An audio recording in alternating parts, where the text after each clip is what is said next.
कविता आपला नवरा राघव सोबत माहेरी पोचली तेव्हा आपल्या आईबाबांना बघून तिला खूप आनंद झाला. तिची बहीण सुद्धा किचनमध्ये जाऊन सर्वांसाठी चहा तयार करू लागली. जेव्हा चहा नाश्ता समोर आला तेव्हा राघवने तोंड वाकडे करत म्हणाला, अरे तुम्ही लोकांनी समोसे आणले आहात का? मला तर समोसा आवडतच नाही बुवा. तुम्ही कचोरी आणली असती तर खायला मजा आली असती. तेव्हा राघवची सासू म्हणाली, काही हरकत नाही बाळा, पुढच्या वेळेला नाश्त्यामध्ये कचोरी असेल. आता तुम्हाला जेवणामध्ये काय हवे ते सांगा. तेव्हा राघव म्हणाला, सासूबाई, आम्ही इथे 10 दिवस राहणार आहोत. या 10 दिवसामध्ये कोणतीही भाजी रिपीट व्हायला नको. ताटामध्ये प्रत्येक वेळेला कमीत कमी 5 भाज्या तरी हव्या. आणि सासरेबुवा, मला गुलाबजामुन नाही तर रसमलाई हवी आहे. त्यामुळे तुम्ही लगेच बाजारात जाऊन रसमलाई घेऊन या. राघव खूप नखरे दाखवत होता, पण कविताला आपल्या आईबाबासमोर राघवला काहीच बोलू शकत नव्हती. पण एकांत मिळाल्यानंतर कविताने राघवचा शर्ट खेचत म्हणाली, हे काय करत आहेस तू? सासरी येऊन का उगाच नखरे दाखवत आहेस? मी तर कधी सासरी एवढे नखरे दाखवत नाही. तेव्हा राघव मजा घेत म्हणाला, अरे यार, पहिल्यांदा जावई बनलो आहे, त्यामुळे थोडी मजा तर घेऊ दे.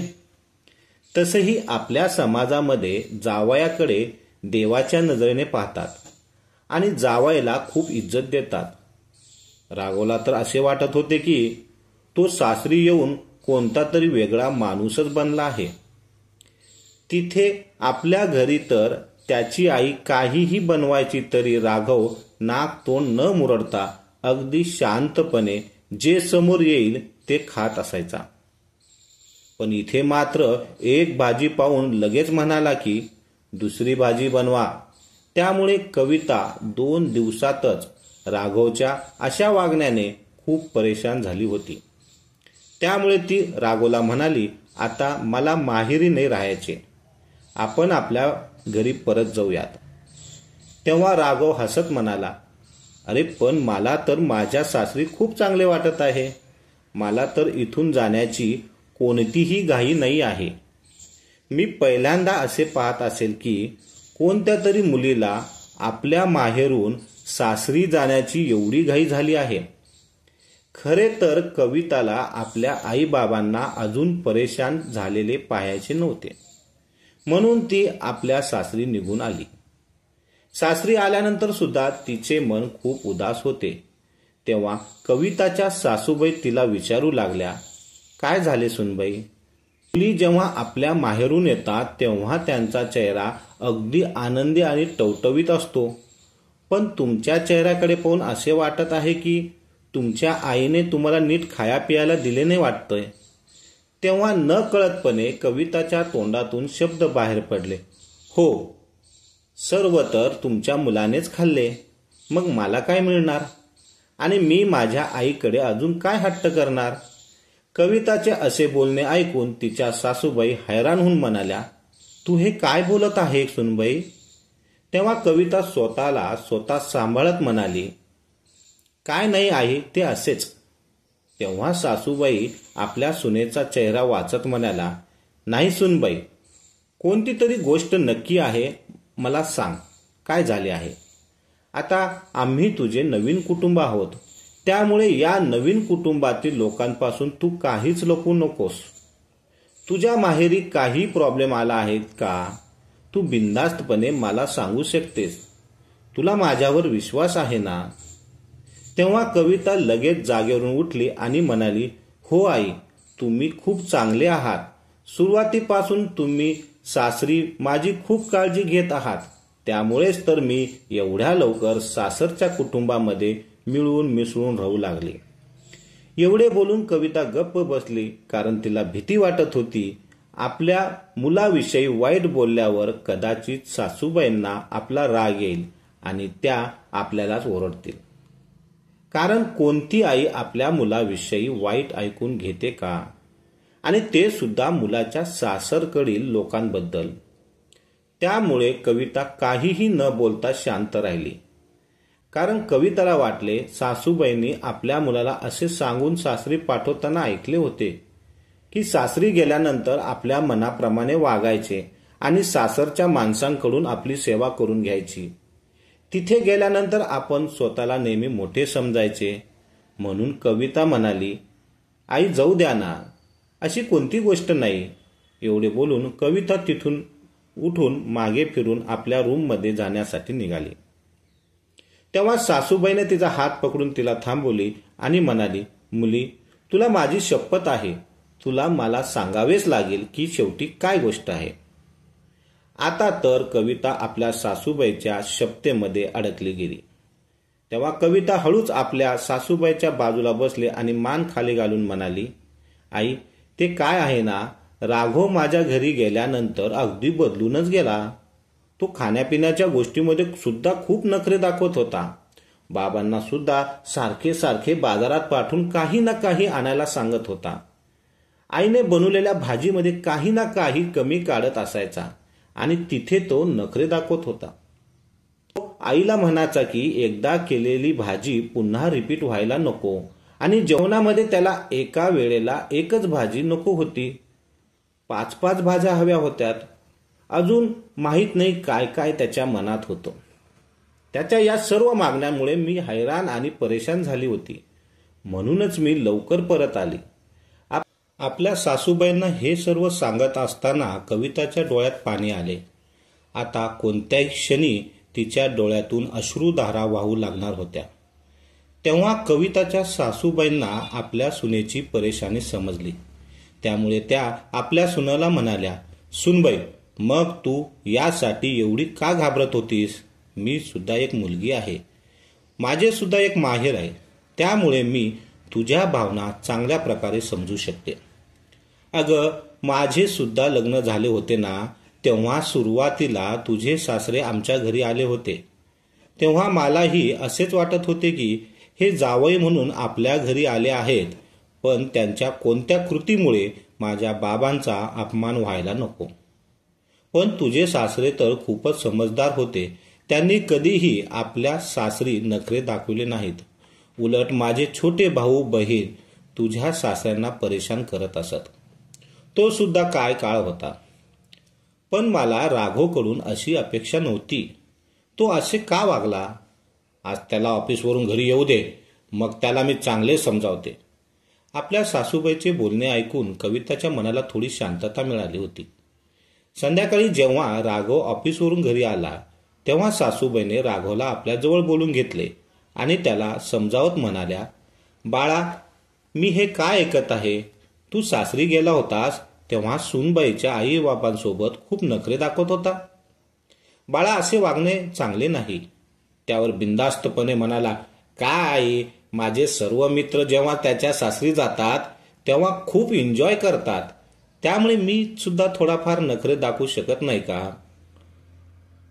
तसे तर माझे आत्ताच कुठे नवीन नवीन लग्न झाले आहेत, त्यामुळे मी नखरे दाखवत आहे, तर थोडंच मी असे करणार. एवढे बोलून राघव आईला विचारात टाकून तिथून निघून गेला. तेव्हा सासूबाई विचार करू लागल्या की आपल्या मुलाला वेगळ्या पद्धतीने समजावून त्याची चुकी त्याच्या लक्षात आणून द्यायला हवी. पुढच्याच आठवड्यात राघवची बहीण निधी आपल्या नवऱ्यासोबत घरी येणार होती.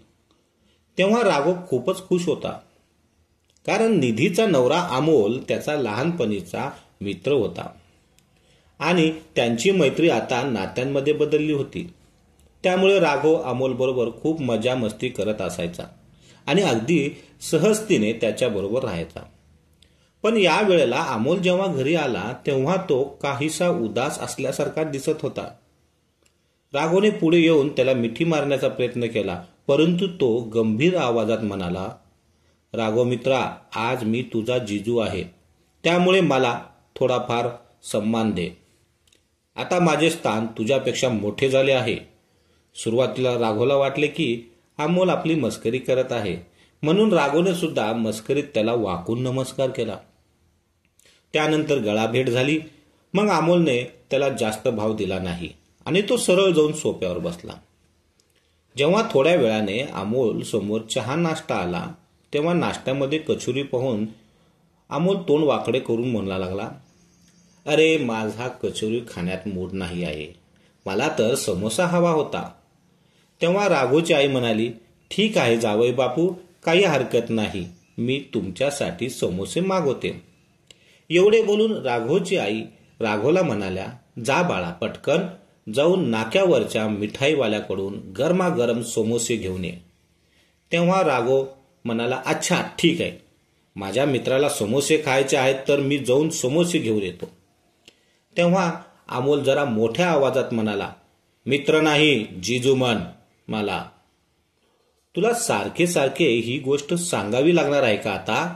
माझ्या अशा बोलण्याने राघवला थोडे वाईट तर वाटले, परंतु तो त्यावेळेला काही नाही बोलत शांतपणे समोसे आणण्यासाठी निघून गेला. जेव्हा राघव समोसे घेऊन आला तेव्हा घरात पाऊल टाकताच त्याचे पाय जागीच थांबले. कारण अमोल तक्रार करत होता, अहो सासूबाई, असे वाटत आहे की तुम्ही चहामध्ये इलायची कमी टाकली आहे. तुम्हाला माहीत होते ना, तुमचा जावई घरी आला आहे, त्यामुळे तुम्हाला थोडी चहा चांगली बनवता येत नाही का? अमोलचे असे बोलणे ऐकून राघव हैराण झाला. कारण अमोल जेव्हा अगोदर घरी यायचा तेव्हा अमोल आईच्या हातचा चहा पिऊन खूप खुश व्हायचा आणि त्यांची प्रशंसा करत असायचा. पण आज तो आईला बनवलेल्या चहामध्ये कमी काढत आहे. राघवने लगेचच समोसे प्लेटमध्ये दिले, पण आता मात्र राघवला खाण्याची काही इच्छा होत नव्हती. म्हणून राघव तिथून उठून जाऊ लागला. तेव्हा अमोल म्हणाला, अरे राघव, तुझे जिजू घरी आले आहेत आणि तू असा तोंड पाडून तुझ्या रूममध्ये का जात आहेस? ये माझ्या जवळ बस. राघव नाईलाजाने मागे फिरला आणि अमोलच्या बाजूला जाऊन बसला. मग जेव्हा खाण्यापिण्याची वेळ आली तेव्हा कविता किचनमध्ये जाऊ लागली. तेव्हा अमोल म्हणाला, वहिनी, आज तुमच्या हातचे नाही तर मला सासूच्या हातचे जेवण करायचे आहेत. हे ऐकतात सासूबाई म्हणाल्या, जेवणामध्ये काय खाणार बाळा? अमोल म्हणाला, मला वालाच्या शेंगाची भाजी खायची आहे. तेव्हा सासूबाई म्हणाल्या, अरे बाळा, आता वालाचा सीझन नाही आहे, त्यामुळे घरात वालाच्या शेंगा नाही आहेत. त्यामुळे मी दुसरी कोणतरी ती भाजी बनवू का? मी तुझ्यासाठी छानपैकी पनीर बनवू का? नको, मला वालाचीच भाजी खायची आहे. आणि लक्षात ठेवा, आजपासून सर्व माझ्या आवडीच्या भाज्या बनतील. मी या घरचा जावई आहे. माझ्या पाहुणचारामध्ये कसलीही कमतरता पडायला नको. आपल्या जावयाच्या अशा बोलण्याने सासूबाई खूपच परेशान होऊ लागल्या. त्या राघवकडे पाहत म्हणाल्या, बाळा, बाजारात जाऊन तू वालाच्या शेंगा घेऊन ये. तेव्हा राघव उठला आणि म्हणाला, अरे हा कुठला राजकुमार आहे का? याचे नखरे दाखवत आहे. मग तो अमोलला म्हणाला, तुला काय झाले आहे? लग्नाच्या आधीच तू या घरात यायचा जायचास, तू का अनोळखी तर नाहीस ना? तरी सुद्धा तू एवढे नखरे दाखवत आहेस. आता भाजी आणण्यासाठी बाजारात जाणार, मग त्यानंतर जेवण केव्हा बनवेल? तसंही आईची तब्येत ठीक नसते, तिला औषधे सुद्धा घ्यायचे लागतात. अशा परिस्थितीमध्ये तू तिला एवढा परेशान का करत आहेस? गुपचूप जे आहे बनवलेले ते खा. तेव्हा अमोल रागात उठून उभा राहिला आणि म्हणाला, या घरात माझा अपमान झाला आहे. आता मी इथे कधीच येणार नाही. माझ्या बायकोला सुद्धा इथं पाठवणार नाही. मी या घरचा जावई आहे. माझा काही मान सन्मान आहे की नाही? जावयाबरोबर अशा प्रकारचे बोलणे केले जाते. सासूबाई पटकन म्हणाल्या, अरे बाळा, वाईट वाटून नको घेऊस, याची तर बुद्धी भ्रष्ट झाली आहे. तेव्हा राघव म्हणाला, नाही आई, माझी बुद्धी भ्रष्ट झाली नाहीत. अरे हा बालपणीचा मित्र आहे. लग्न झाल्यावर बरोबर असे कोणते मोठे सोने लागले याला, त्यामुळे हा एवढे नखरे दाखवत आहेत. तेव्हा अमोल म्हणाला, मी नखरे दाखवत आहे? आणि तू तुझ्या सासरी जाऊन काय केले होतंस? मान्य आहे की ते लोक तुला लहानपणापासून ओळखत नव्हते. याचा अर्थ असा नाही ना की तू तुझ्या सासरी जाऊन तुझ्या सासू सासऱ्यांना परेशान करशील. तेव्हा तुझ्या बायकोच्या मनाला काय वाटले असेल याचा विचार केलास तू? आज तुला दिसत आहे की मी जावई होऊन मोठे नखरे दाखवत आहेत. तू तरुण आहेस तरी सुद्धा तू लगेच परेशान झाला. पण तिकडे तुझे सासरी जाऊन तू तुझ्या सासऱ्यांना सतत बाजारात पाठवून परेशान करत होतास, तेव्हा तुला मजा येत होती. आमचे बोलणे ऐकून राघव एकदम शांत झाला. मग काही वेळाने राघव म्हणाला, अच्छा, म्हणजे कविताने तुमच्या सर्व लोकांना माझी तक्रार केली आहे. तेव्हा सासूबाई म्हणाल्या, नाही बाळा, सूनबाईने कोणती तक्रार केलेली नाही. सूनबाई खूप दुःखी होती. मी तिला विचारले तेव्हा तिने मला हे सर्व सांगितले, एवढेच. पण मी तुला खूप समजवण्याचा प्रयत्न केला, परंतु तू माझे बोलणे धुडकावून लावलेस आणि कोणाचीच गोष्ट ऐकण्यासाठी तू तयार नव्हता. म्हणून तुला तुझी चुकी दाखवण्यासाठी आम्हाला हे सर्व करावे लागले. बघ, जेव्हा गोष्ट स्वतःवर आली तेव्हा तुला किती वाईट वाटले आणि जेव्हा तुझ्या सासू सासऱ्यांची गोष्ट होती तेव्हा तुला मजा घेत होतास. बाळा, असे कधी करू नये. तू जावई असलास म्हणून काय झाले?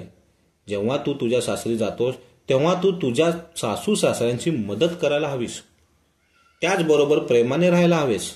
त्यांना नखरे दाखवून उगाच परेशान करण्याची काही गरज नाही. आपल्या आईच्या बोलण्यावर राघव हलकेसे स्मित हास्य करत म्हणाला, अच्छा बाबा, ठीक आहे, माझी चुकी मान्य करतो. यापुढे मी माझ्या सासरी गेल्यानंतर नखरे दाखवणार नाही. चला आता जेवण तर बनवा. पण अमोल, तू पनीरची भाजी खाणार की नाही हे तर सांग.